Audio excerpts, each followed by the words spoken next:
pressure a Kale top or deal with a Renekton top, because Kale and Renekton, again, can be switched between mid and top lane. So Huni goes with an all-purpose pick, Gnar, something that has been rising in priority. Gnar is very good at being flexible as far as lane phase. You can play up and aggressively, or you can try the top side of the map, creating a monster out of this Renekton as we get into game 2 of the group stage. RNG taking on Clutch. And I personally don't really know what to expect from this game. I loved watching Clutch. I thought that it was going to be harder for them in their play-ins best of 5, but they 3-0'd like it was nothing against Royal Youth. Can they now take that form into RNG is the question. Longxing fighting onto Huni, a lot of damage, but in the meantime, in the mid lane, Damonte completely out of mana. Xiaohu trying to chase him down. He should be able to. The next slow will be available relatively soon. Both of them holding flashes as Damonte's moved towards Lyra. The flash comes in. Xiaohu gets the ball. Now Lyra's in there. The fear is going to proc. It's one more. No, it's not enough. First blood baited so beautifully from Damonte. Guess what time it is? It's Tanner time, Kobe! Consequently lost quite a bit of CS. Well, Cast is actually towards the top side of the map. Huni looking for that hyper proc. Will get the extra movement speed, but the stun is going to land, and Casa immediately puts Huni in the ground. Teleport now he's going to come through, and Damonte finds himself 1 versus 2. He thought his Gnar was going to survive. The scat of the week is pretty good as Lyra is eventually going to turn up, but there's the Ruthless Predator, and there's Longxing picking up another one on the top side for RNG. Yeah, you cannot. Thing does proc his Aftershock and isn't going to get taken down too low. Great double stun with that scat of the week as Cody-san as well.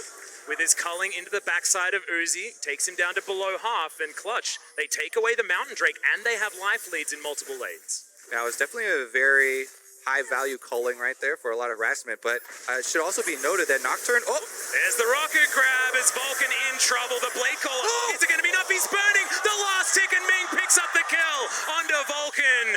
The third for RNG, and Ming is able to slink away as, Cast is down there. Dominus has been popped, though, as in goes the Paranoia. They're trying to take him down. It's one more auto. Make that 2 as Huni will get the Mega Gnar. Doesn't even need it, and they get the dive on the top side of the map as Damonte lands himself a nice stun in mid lane. 7-minute moment where they can want to strike at RNG.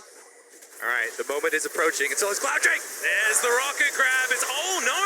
It is going to be the ultimate utilized, so the Blitzcrank stays alive for so incredibly long, and Huni couldn't even get the ult off. There's the kickback, though. They're trading. It is going to be a lot of damage. Dustspring is going to finish it off there, but Lyra sacrifices his life. It's 1 for 1 when it comes to the junglers, but Huni was for free at the beginning. Excellent point just shown by Damonte's movement. Him on Syndra, he couldn't move up past here, but here we go. Yep, there's the Paranoia as the rocket grab is going to come in. That's going to proc the Aftershock, but it's not going to be enough. The shutdown comes in onto Ming, but now Uzi is kiting Huni around, dodges one of those boomerangs, and now Casa, can he get into the backline? He dives on him with the safeguard. There's the kickback onto Cody-san, slowed down and destroyed by Longxing, as the Crocodile is still going to survive, but it's still a 4v4. Damonte gets the scat of the week, but it looks like Clutch have made it out.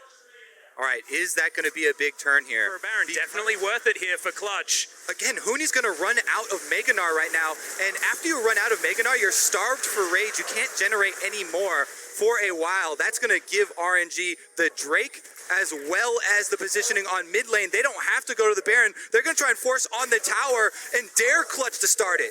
Well, looks like they have. As you can see, the Baron has been started. The rest of RNG are going to move on over. It's very dark in that pick, but it is going to be a 50-50. Can Casa get on in there is going to be the question, as now the rest of RNG in position. The turn, there's the quickness. The burn, is it going to be enough? Yes, onto the Blitzcrank, but can they find a team fight? Lyra gets in, gets out again. The flash now from Huni, but doesn't get the stun onto Longxing, and now Xiaohu, a gigantic beast, has found himself 2 stragglers, and the divine judgment onto Longxing means it's an immortal Crocodile for RNG. The team fight looks beautiful so far, and Clutch are just running for the hills. The Q, the Sonic Wave is enough to take down the Nocturne. Now RNG could have their try at the Baron. It looked like a brief moment of hope for Clutch Gaming, but RNG got in the middle of that team fight and ripped Clutch from the inside out right there, and everyone was left running for the hills. It's now RNG on the Baron. Here we go. Clutch Gaming coming around to answer. They don't have a smite. Their only hope is maybe Demonte stealing it over the wall with a Syndra burst. Yeah, certainly does have a fair bit of damage as Longshin gets over the wall. 3 members of Clutch there to greet him as Casa locks down the Baron. Can they find a team fight? Looks like no. As Clutch keep 3 Play around a Gnar as kind of a staple champion in the LPL is exceptional today. Oh, the rocket grab's gonna land this time, and Uzi picks up the kill on Cody-san. There's only so many times you can relentless pursue out of the way of that rocket grab before it's gonna finally hit you. And of course, Ming has thrown out so many this game. And with the Baron buff, RNG will take mid. They will take mid inhibitor. They also have bottom lane minions moving up. They are going to destroy so much of the Clutch Gaming defenses in one fell swoop. Yep, feeling like cooking show League of Legends here. The minion wave I prepared earlier moves towards this next inhibitor turret. They'll take down 2 inhibs already and still 2 minutes left on that Baron buff. This is a huge power play as in goes Casa, but he gets knocked up. Divine Judgment has to be invested, but it does keep the Lee Sin alive and gets RNG out of there with the prizes they were looking for. The fight they're looking for. Yeah, look at the countdown on that rage bar. Clutch, this is the time that they have for trying to engage a fight. They really can't do it without Huni and his CC available, and it looks like it's worn off. They're just going to dive on underneath. They know exactly what the thing is here as Ming throws out his ultimate Divine Judgment on him this time, as well as Demonte delivered to RNG with a bow on top, down to the GA as well.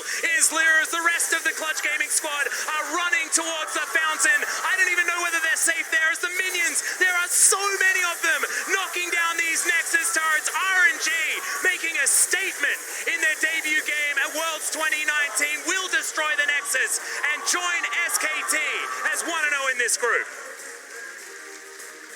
RNG security that they know they can rely on later. And they didn't have to change anything. This is the RNG that we saw domestically in the LPL, and it's the RNG that makes its birth now on an international stage. And this is a team that it feels like at least the global community